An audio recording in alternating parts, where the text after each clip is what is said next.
finest symbol of excellence in sports entertainment.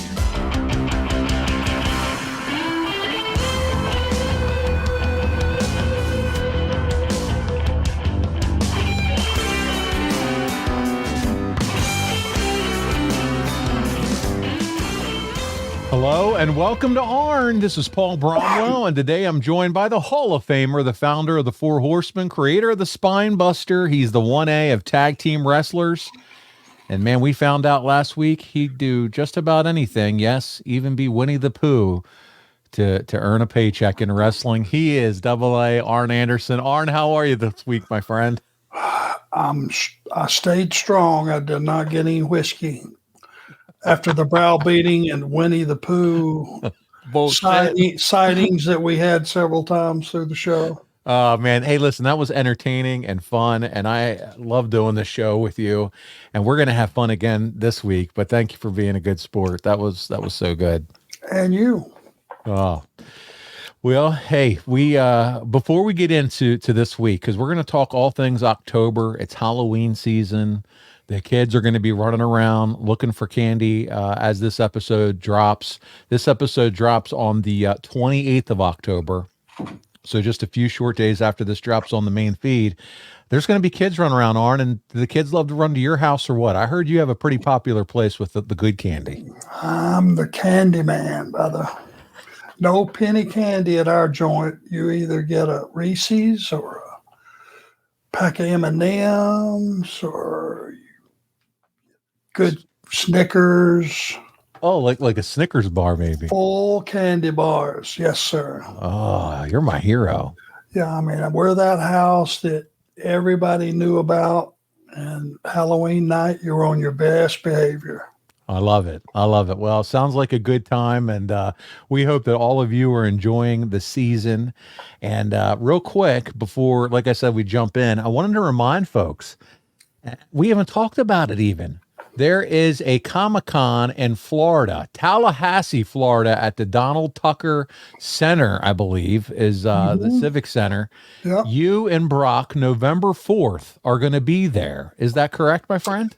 That is correct, and it is the first time Tallahassee is hosting a Comic-Con. So a lot of firsts for our first time being there in this capacity, and their first time being there as well. Well, if you're in the area that weekend, November 4th, 5th, make sure you go down and say hi to Arn. And hey, listen, he's still good on Hershey's with almonds, right? You don't need any given to you? No, it'll be about time to... It's time to turn it back on. Reload. It's time to reload. So if you go see him there or at Thanksgiving weekend, WrestleCade, that's yes. November 24th through 26th. Bring your Hershey with almonds bars. Arn's running low, so we need to take care of them. Oh, I will be Winnie the Pooh when this is over. We got to fill up that honey bucket. He don't want honey. He wants Hershey's with almonds, and we're going to do our best to help support you, buddy. Wow. Oh, man. Winston-Salem, North Kakalaki is where it's all going down, and it's in Horsemen country, and that's where you're going to find Arn, Brock, their beautiful smiles, their autographs. You're going to have a great time meeting the Enforcer. Listen, he's one of those guys that takes the time for his fans and is very friendly. And I'm telling you, you're going to enjoy your meet and greet with him. So take advantage of it, whether you're in the Tallahassee area the first weekend in November, or if you are in Winston-Salem, get your tickets. This is a huge convention, WrestleCade. Brock's going to be wrestling that Saturday night. So go support our man, Brock Anderson, as well. Cheer him on. He wants to hear you from the crowd. Arn, I can't wait for that event for you guys. You never know. Depending on how I feel that night, things get out of hand, I may punch somebody in the nose. That's a little too close to Charlotte. You've been known to throw down a DDT here and there sometimes still. I will light a man up if it's required. Well, listen, we're going to talk about the Horseman store at the end of this episode because it's a big hit right now. I'm telling you, well, forget it. We're talking about it now. People are lining up in their virtual shopping carts for sweatshirts and hoodies ever since we talked about it last week. I'm seeing the orders come through, Arn. I don't know about you, but they're looking for the sweatshirt you're wearing. They're looking for it in the hoodie form. Also, the television title sweatshirt I was wearing last week, that hoodie, I've had guys DMing me on Twitter talking about that. They want the jackets. Christmas is coming. It's hot. It's the place to go for all things Anderson and Four Horsemen merch. So we can't thank you enough, but that's where you got to go check it out. Guys, it won't be long till it's November, for gosh sakes. It's flying by. Don't get backlogged on this stuff. If you're going to get a jacket or something of that nature, or even the hats, that they do incredible needlework on. They look awesome. Get your order in early. The embroidery is first class. I know it took us a little while before to find a vendor, and the vendor did we find the right one, man. And they're doing a fantastic job. One of these shows, I'm going to break out my Horseman jacket behind me and wear it for the entire show. It's getting to be that kind of chilly here, and my office is above the garage, so it can tend to get a little chilly up here. So I'm going to break one out for one of these episodes. I may do the exact same thing. How about that? I like it. Well, listen, last week we discussed the inaugural Fall Brawl pay-per-view, including that War Games match. We also talked about the world title match with Rick Rude and Ric Flair. The War Games match, by the way, ended with a bear hug from Uncle Fred. I mean, yes, that's how a War Games match ended. No blood, bear hug, Uncle Fred. Can you believe that? I've been in some that they literally stopped it due to loss of blood. Yeah. On all the participants. This was a lack of oxygen, probably because from the rest for us at home too. It was like a mercy ending. It sounded it was so bad. The tag match ended with the Nasty Boys. They defeated you and Roma, ending what you would be your very last run. We didn't even talk about this. This is your last run as World Tag Team Champion. Wow, and they beat us twice in a row? Yes. Something wrong with that picture. Buddy, this week we're going to cover all things October 1993. The month is very consequential for the future of WCW, with some long-term implications for both the company and the wrestlers that work for it. And as with every month, it features a major pay-per-view. We're going to discuss all the happenings leading up to Halloween Havoc, the fallout from the event. But before we get to the New Orleans area there and the Bayfront Arena, we're going to take a look at what was happening during the build-up here of October 93. And this week, I want to begin our discussion with the rematch you and Roma had. It's October 2nd. It's WCW Saturday night. We were just talking about this. It's our first clip, and we're going to see you and the Nasties in that return match for the World Tag Team titles. Let's check it out together. The World Tag Team Champions in this big return match, having their way with Arn Anderson, and you got to wonder how much injury is this arm sustaining. Anderson, this is an Anderson trademark, the hammerlock slam. The only trademark about it is it's usually Anderson giving it instead of receiving it. That's right. I'll tell you, the Nasties had a good plan here, Tony. They played that game of possum at the start of this matchup. They slowed the pace down. They waited for the Horsemen to make a mistake, which Anderson did, and now it's been all Nasty Boys ever since. That's exactly right. Brian Knobs. Anderson goes head first. Tag and sags, and great teamwork by the Nasty Boys. Of course, their manager, Missy Hyatt, down at ringside. And Missy knows about teamwork, if anybody does.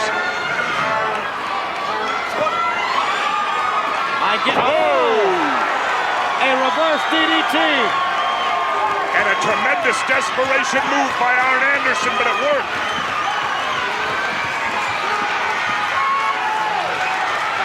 There's Missy encouraging her man to get up.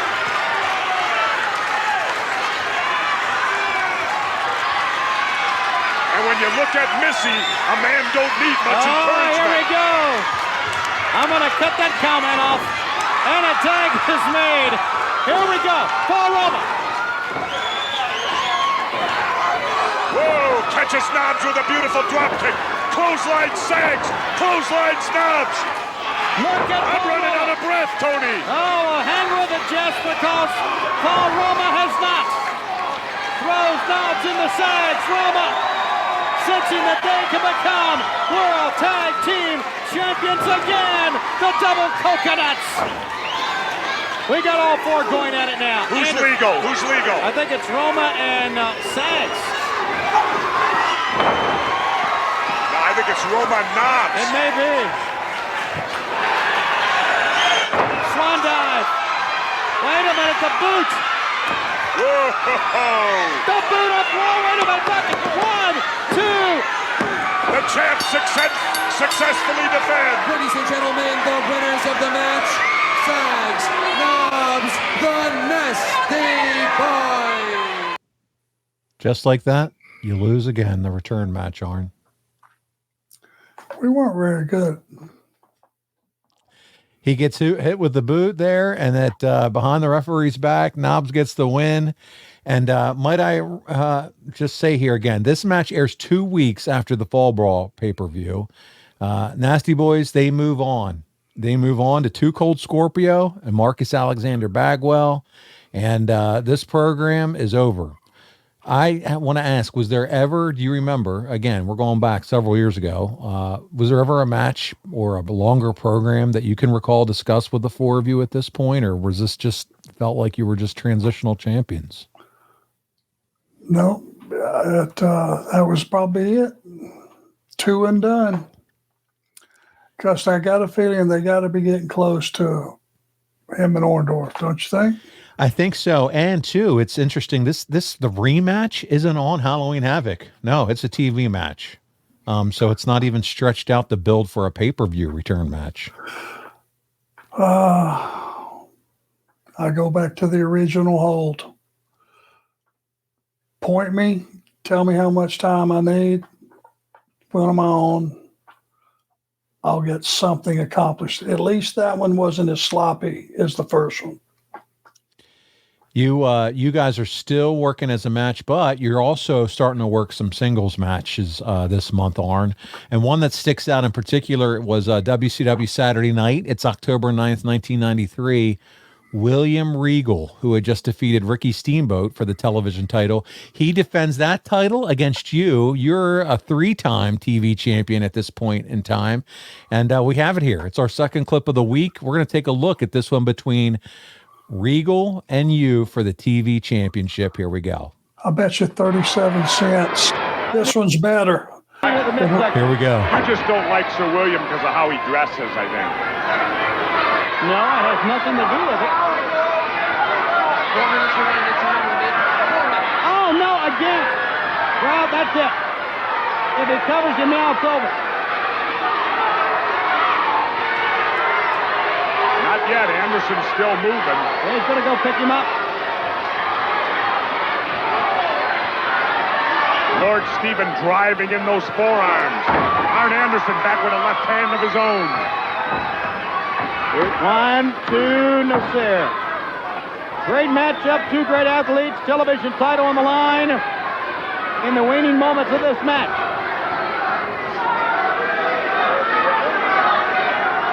Regal hooking his hands and pulling up on the chest and head of Anderson while putting his knee. Oh, and look at this.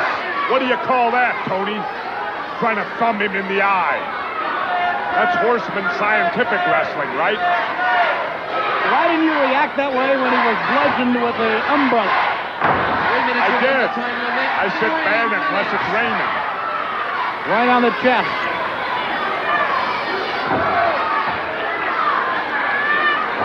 A cover, 1, 2. Arn Anderson continues to show his tenacity here. And he's hurting as well.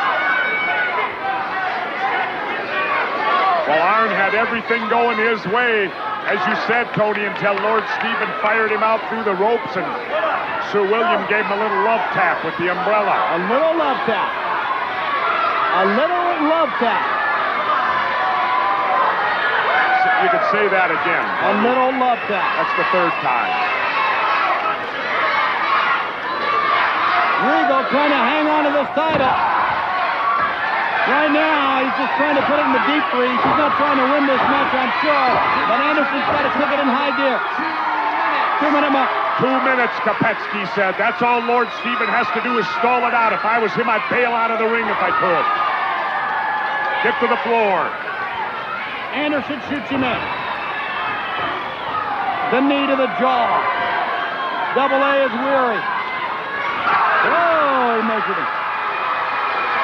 That one might have been a little low. That one was not. That was right in the gut.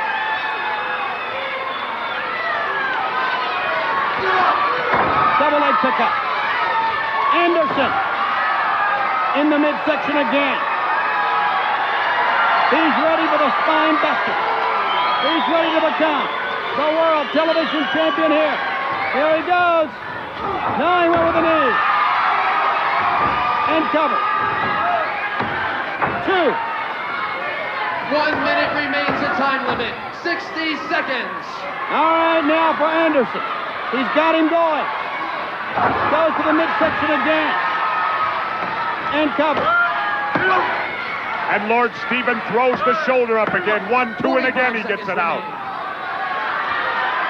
Less than 45 seconds. Oh, what a match. Left hand to the head. Fans are standing.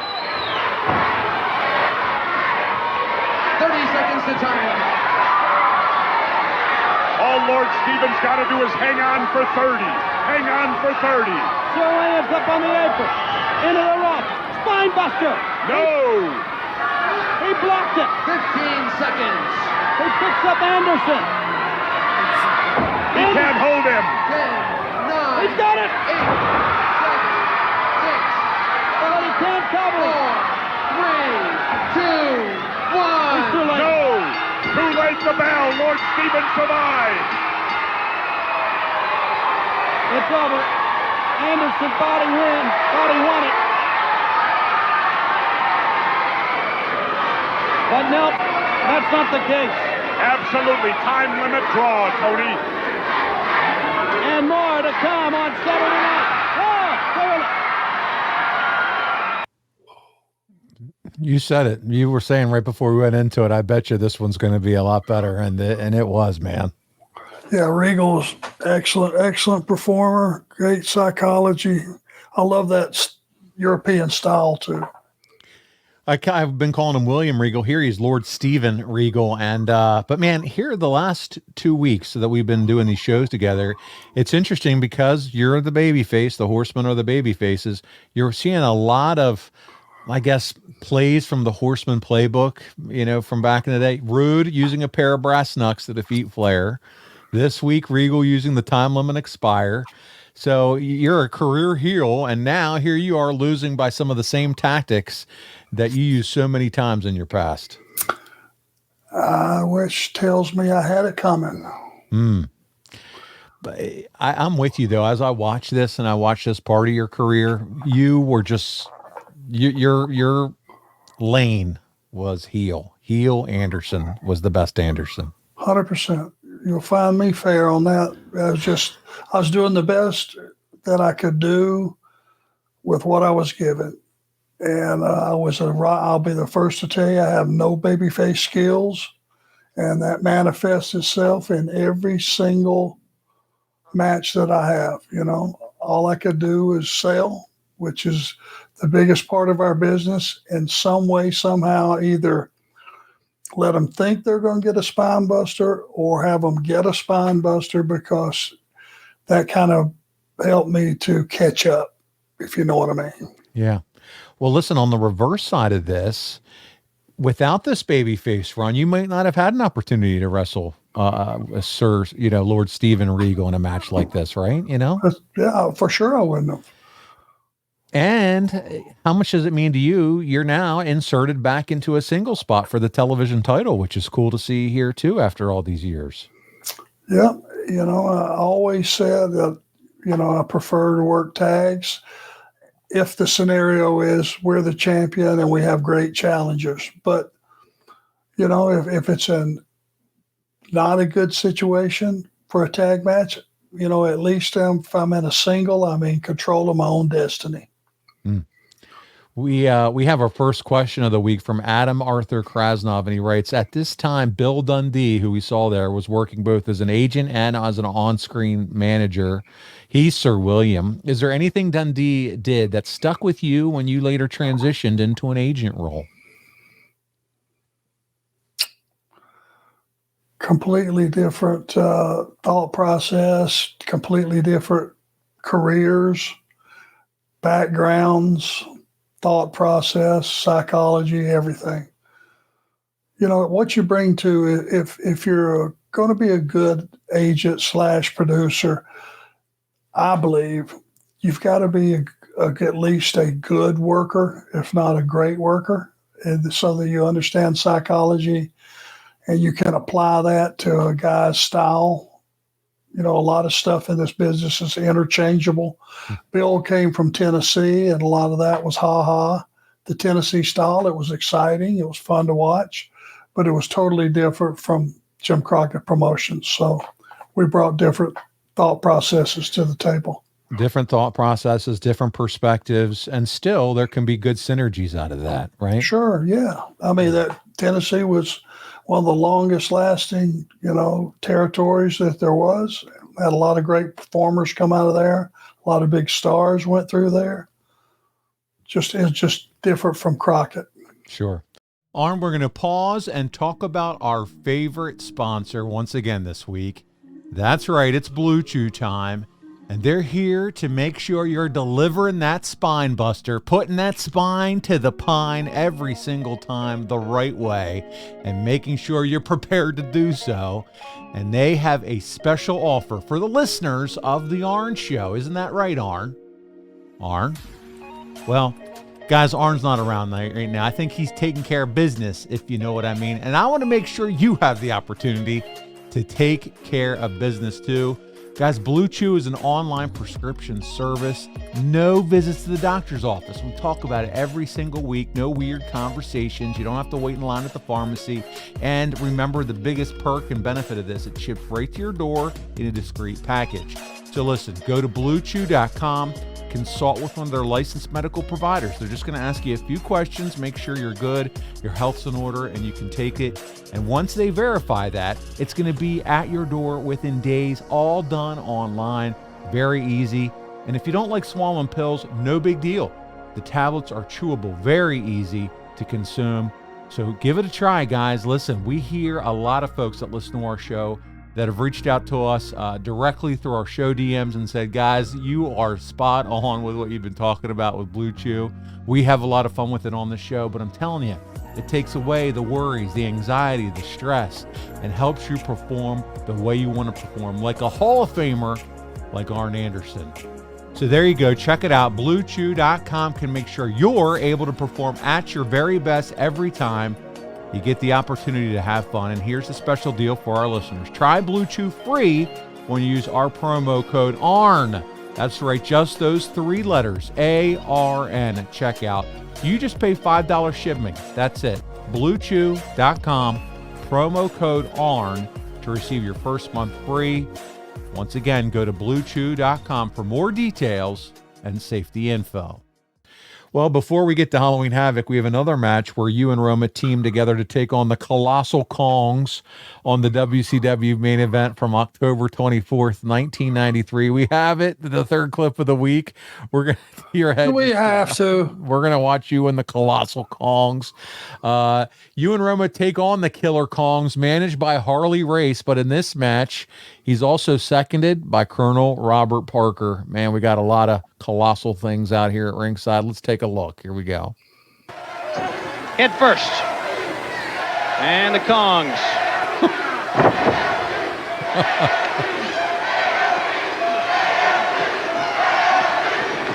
Now the other half of the Colossal Kongs. He had a little bit more speed in the other one, but it wasn't good enough. This is King Kong. Of course it is. Of course, read his tights. Well, that's how you can tell. No, he has awesome. Sabesco getting his 2 cents worth One's in. awesome, Love one's it. King. It doesn't matter now because Arn Anderson, the enforcer, is going for the legs here, Larry. Well, that's the movie. Go for the legs. Get the man off his feet. Now this is the Arn Anderson I know. Now he's in there thinking. Anderson We've seen the Colossal Kongs.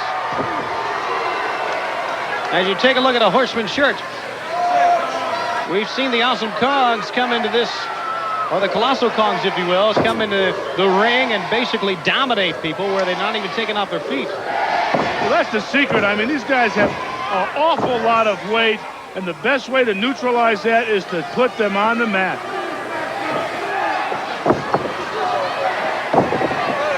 To the foot again, but a rake to the eyes. One half of the Colossal Kongs still on his feet, and here's a tag.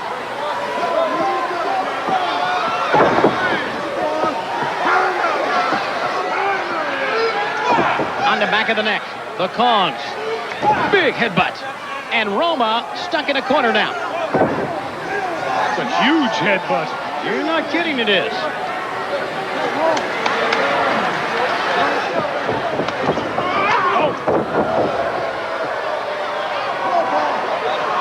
Clothesline. Roma slow to get to his feet. Kong with an uppercut. I don't know if Roma knows where he is. He just got cranked by a 500-pound Kong. Yeah, he's caught in a corner, and he is in trouble. Over the top. Whoa! We saw that one coming. We almost had a different-looking Roma. Yeah, there was to be nothing left of Paul Roma had that connected. And he tumbles out of the way, makes tag. Tag on both ends now. The Horsemen against the Kongs. And it was Anderson. He just said, forget the wrestling. I see this man knock out a cow.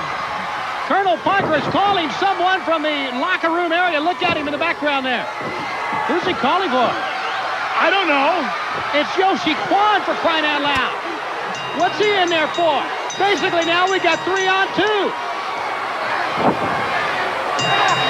He's got raced his entire stable out here except for Vader.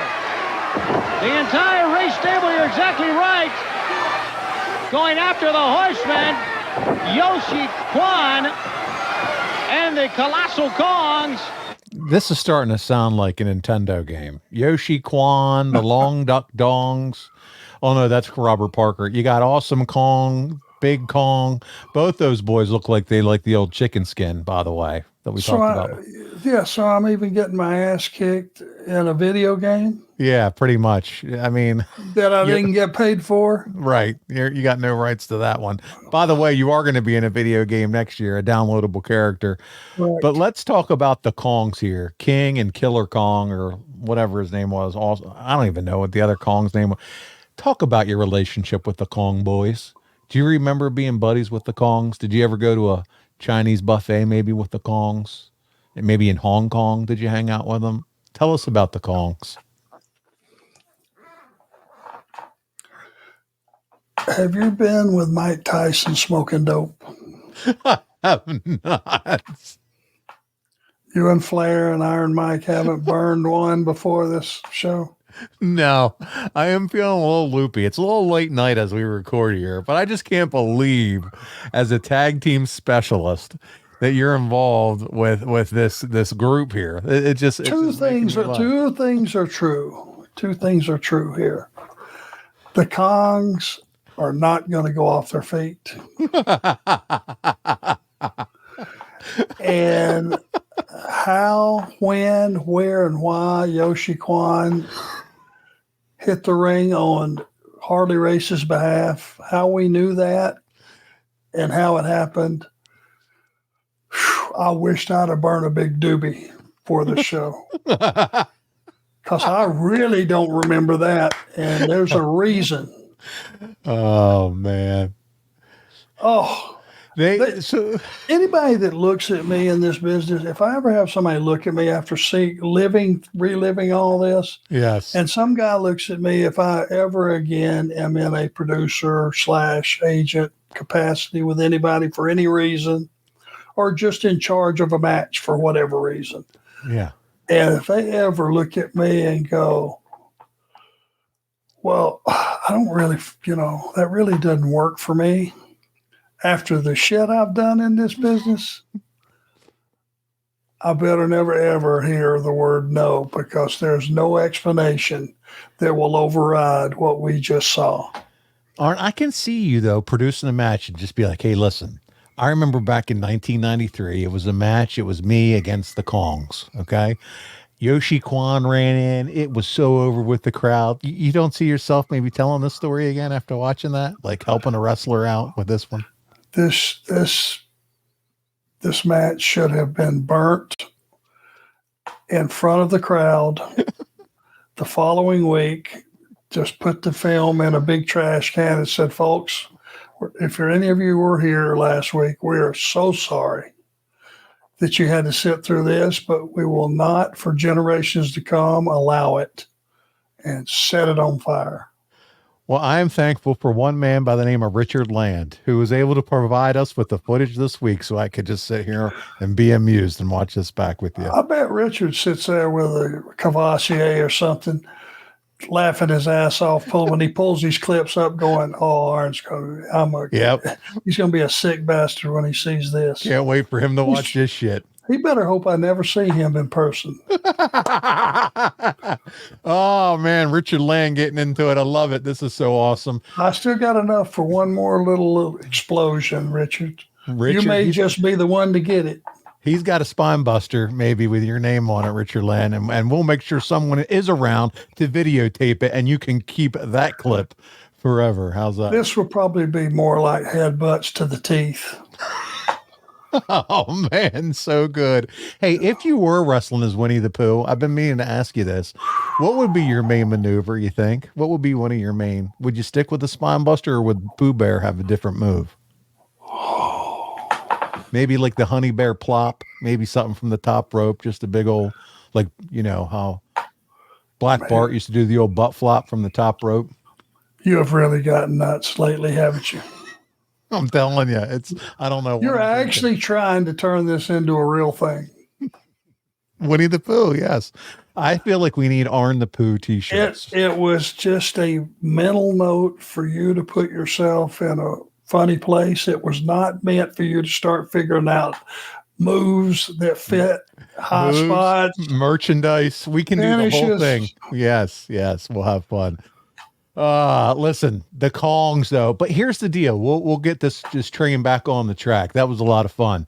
They are supposed for our listeners. Okay. We'll try to bring it back into what was going on in 93, although this is hell of a time. I am entertained, and I hope you guys are too.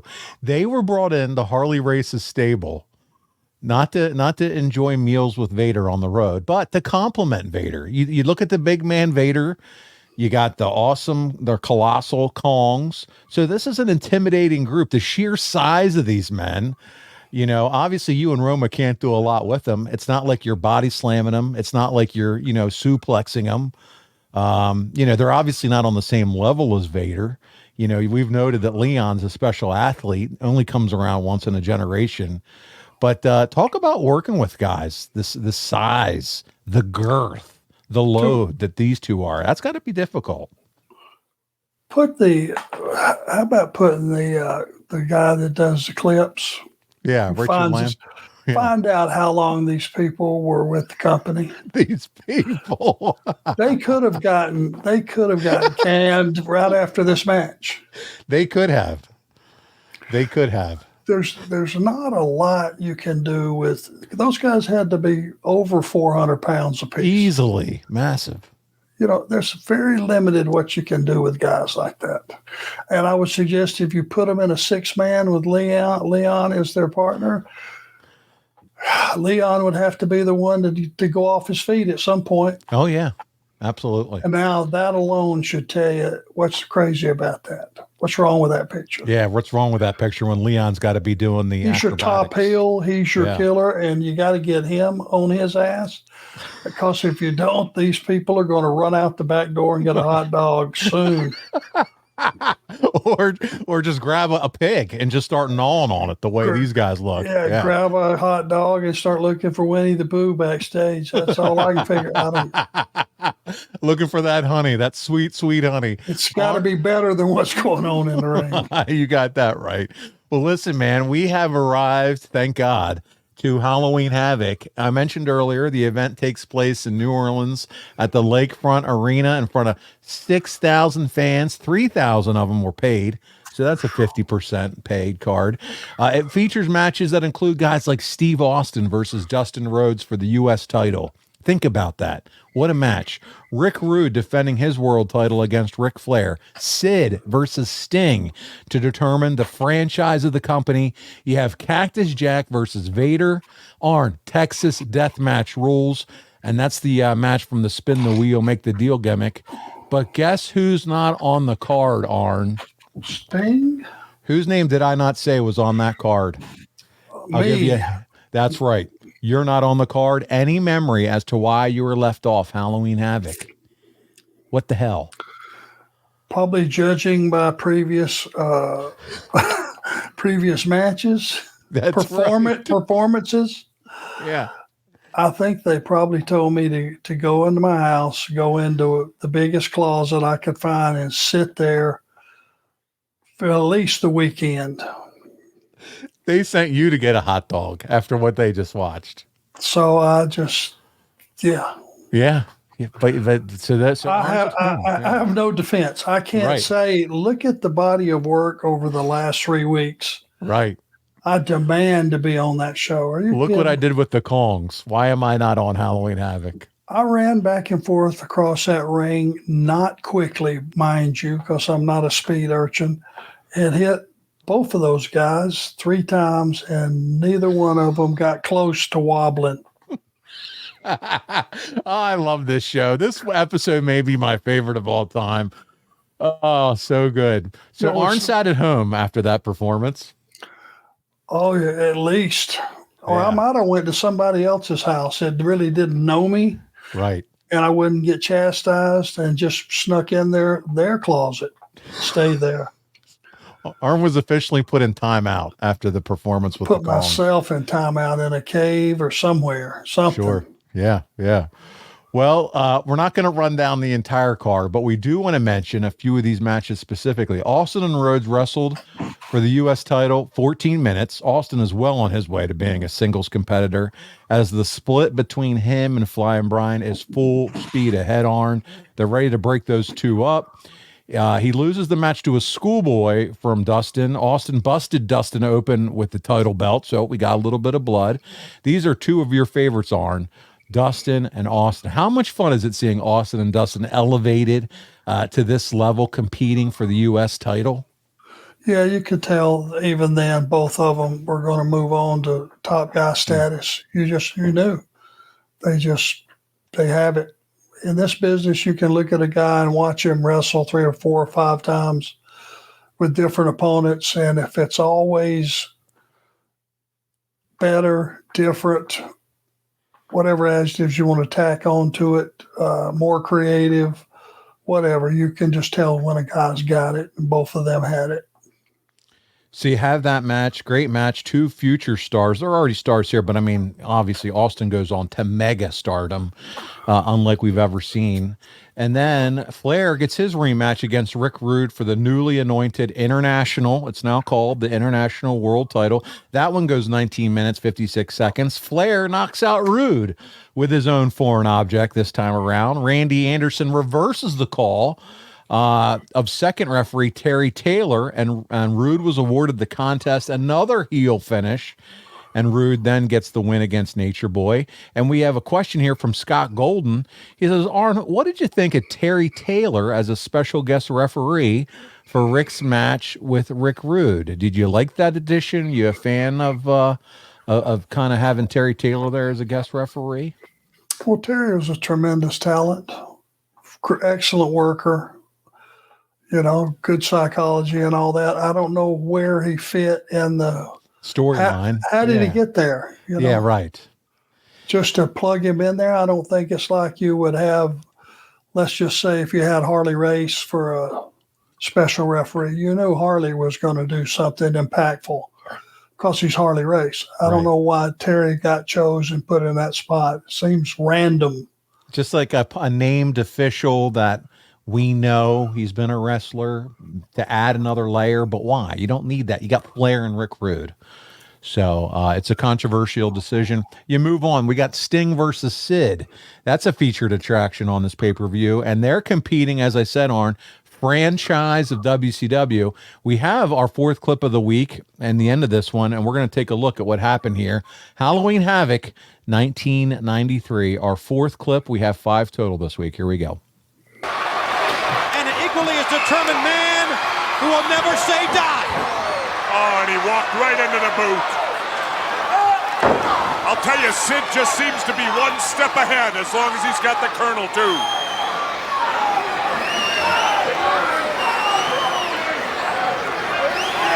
It's a legend makers match right here. And again, back to the squeeze.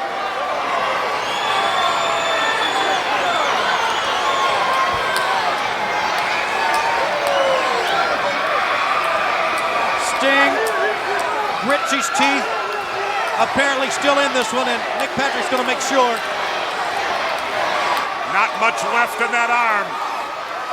Colonel's telling you to ring the bell, Tony. Well, I can't ring the bell. Colonel's telling anybody to ring the bell. He don't even know who's got the bell. Sting is still in it. He fights again. Sting out of nowhere. He cut the bunts in.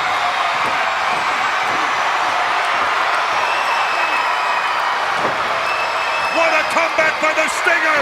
Head first into the canvas. Sting. The pain is peeling off, but not the heart, not the determination, not the desire. The Stinger splash. Another buckle. Hits it again. Sits down. The Colonel's down.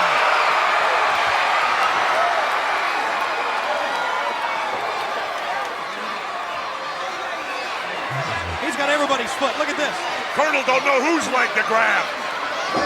He grabs Sid's. Look at this.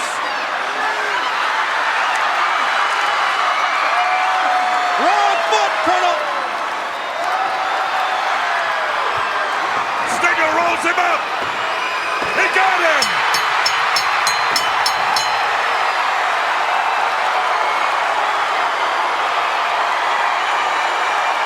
What a match! Again! Look at the Colonel, he's beside himself. Trying to explain to Sid what happened. So who's the franchise in WCW now?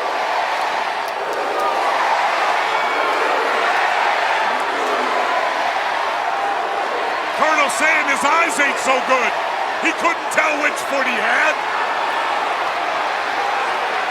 Oh no.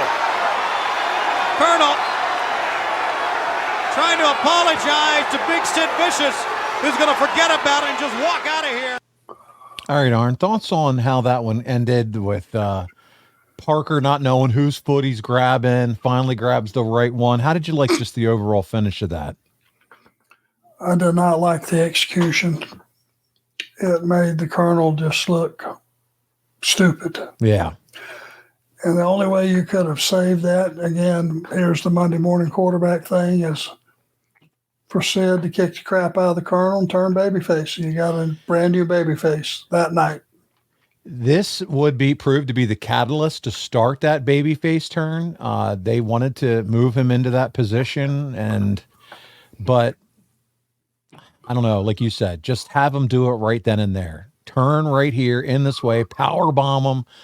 Our research guy, he put it right here in the notes. He said, why not have him hit the power bomb right then and there? On Colonel. On Colonel, that's right. Yeah, agreed. Yeah. So we're all on the same page with that one. Finally, the main event of the evening. It features Vader taking on Cactus Jack, as I said earlier, in that Texas death match. The WCW title is not on the line as the issue is personal here with this one, Arn. The match marks the official blow-off of the 10-month issue that really kicked off with Vader power-bombing Cactus on that concrete floor back in April when we covered that. This one goes about 16 minutes, and it's our final clip of the week. We're going to see how this Texas death match ended. Man, what a physical contest. The legs of the chair stabbed right down to the shoulder of Cactus Jack. Get out! What's that Harley's got? What was that clicking sound? I don't know. Harley Race was trying to shield the camera. Race has got something. Something in his hand. Whatever it was, he jabbed it back in his pocket.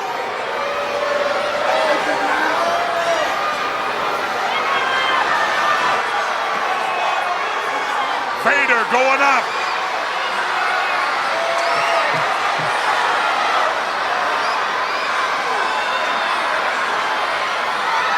Oh! And he hit Cactus. 1, 2, 3. He's got 30 rest seconds. Period has begun, and then we will continue the match. Wow!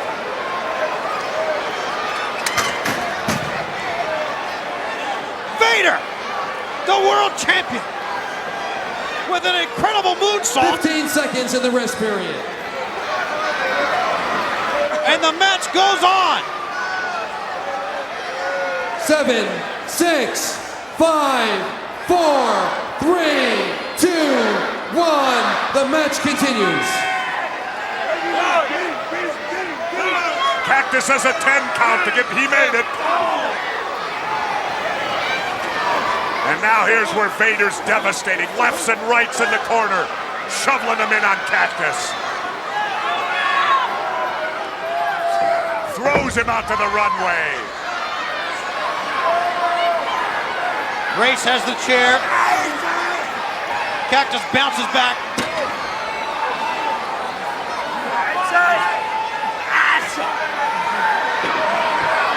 Vader carrying him back up to the runway, back to the graves again. Oh, falls back. Oh, Jesus. Whoa. That was 400 and some pounds. Yeah. Watch out for Race, too. He broke some ribs here. He had to break some ribs.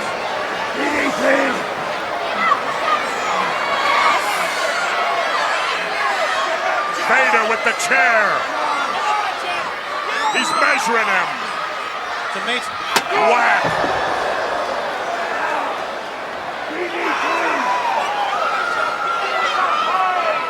Well, what can you say other than they're beating the hell out of each other? Look at this, he's laying the chair down. Race has called for a DDT onto the chair. He hit it. Oh. Look, Nick Patrick checking Cactus to see if he's still in it. It's over, says Vader. Not only is it over, Cactus's career might be over. I mean, the guy's a loony to want to come back to this. Look at this. All right, we got the trainer out. Paramedics are out here. Yeah, paramedic Chuck Taché, who's our trainer, is out. Checking to see if Cactus Jack can continue. They may stop this thing right now, and I think it would be good if they did. Well, he's got the 30 seconds will be up. That gives him 10 more. Watch out! Vader pushing everybody out of the way. He's got the WCW. He threw the medical bag away. And the chair. He's covering him. There's the official 3 The count. 30-second rest period begins. Rest period. Yeah, it's a rest. Kopetsky calls this a rest period. It's a rest for all our fans.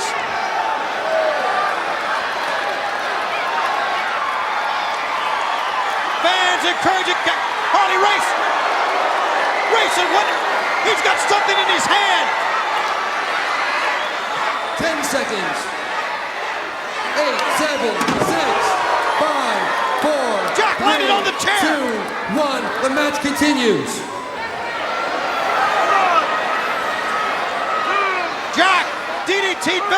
and landed back on the chair, Jesse. Both are down. Jack's working his way up. What has Race got in his hand? He's got some electric prodder. He stung him with it. He got him with volts of electricity, Tony. And Vader's up. Vader's up at 10. This match is over.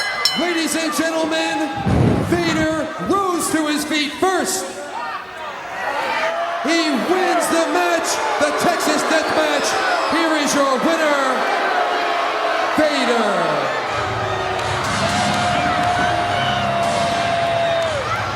Well, Harley Race had some sort of... Whatever it was, he used it. Jack was to his feet as well. As a matter of fact, he's probably the first man to his feet.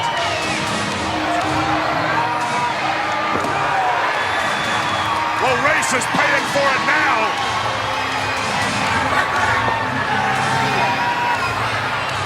Well, Vader will win the Texas Death Match and spin the wheel, make the deal.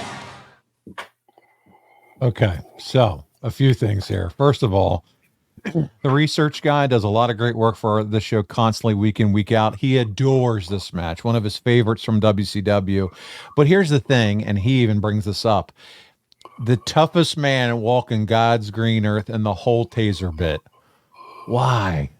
That match was so badass. I don't think we needed it to end with the taser being what ends the whole thing. What do you think, Arn? No, absolutely not. I'll just say this about Cactus. I've given him credit, and I'll give him credit again. Every time he went to the ring, he gave you 200% and just served his body up for execution. There's no other way to put it. And did everything humanly possible to kill himself. That was brutal. That stage didn't give. It's not padded. Those chairs are steel chairs. You know, if your timing is not just perfect on those DDTs, man, you're just driving your head through a solid rampway. Listen to this. First, Cactus busts, which we didn't see. Vader opened the hard way inside the first 4 minutes of the match, Arn. Vader throws his mask off, his eyes cut, it's visibly swelling. Cactus climbs on Vader's back, drops straight back on the ramp. A shovel was brought on the plane of this match. Cactus is thrown off the ramp. They're outside brawling. It's almost, hey, thankfully the taser does come. Something had to stop this match before they really killed each other. But the level of violence between these two super heavyweights, it's incredible, guys. If you haven't watched this match or maybe haven't watched it in a long time, go back and watch it. It feels like it was a match before obviously way before the Attitude Era. Or some of this stuff. This is back in 1993, and these two just beat the living hell out of each other. Just going back to that where he was on his back, had him piggyback and went down. Yes. Just from experience, knowing how things feel out there, that was the worst bump of the match that we saw.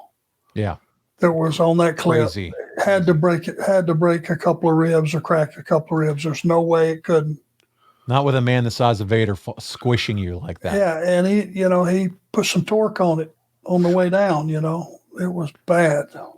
A wrestling historian wants to know, would Cactus Jack have been a good fit as WCW champion? Thanks in advance. No, I don't think so. He was better just being this monster that you could beat all to hell and just couldn't get him to stay down. Right. Your champion had to be someone that would draw kids and girls and good point. Sell merchandise and all those things. That was his job description. Jack had a whole different job description. Brian Haremza writes, at this point, Mick Foley has become known for these crazy and hardcore matches. Did Arn think that Mick's style would be something that could be successful back at this time period, 93? Did you see this, witnesses what he was up to and think, man, this is going to be success? I mean, eventually we know how it turns out, but what were you thinking back in these days? I thought he was going to be crippled the very next match. If he wasn't tonight, it has to be the next time he goes to the ring. Because that was all I could see is because he would go over and above. In those days, if you took a something off of the apron and, you know, you hit that cement floor, it don't give. It does not give. And he would just put himself through all kind of just god-awful bumps that if you wrestled and you knew what was happening and you didn't feel compassion for the guy because you saw that, man, this guy's going to be crippled one day. And if you see him walking around now, he pretty much is, but he's still out there smiling and, you know, signing autographs and, you know, thanking the people for supporting. Super sweet to the people. He is amazing. He's still giving everything he has for the business. Sure. Well, Arn, listen, following this Halloween Havoc, WCW goes overseas for a tour of England. And there's some changes in creative after that trip. And that is how we're going to wrap this episode up. First, let's talk about the planned breakup between you and Paul Roma. This angle has a number of moving parts and includes Paul Orndorff, the Assassin, Stunning Steve Austin. It also occurred over weeks of television. And as we move through that, there's some signs that end up happening between you and Roma during a match taped on October 6th. It wouldn't air until November 20th of 93 as part of WCW Saturday Night. But you wrestle Orndorff in singles action, winning the match by DQ when Stunning Steve Austin came to the ring and interfered on Orndorff's behalf. Roma comes out to make the save, and you are angry with Roma, questioning, where were you, dude? Where are you?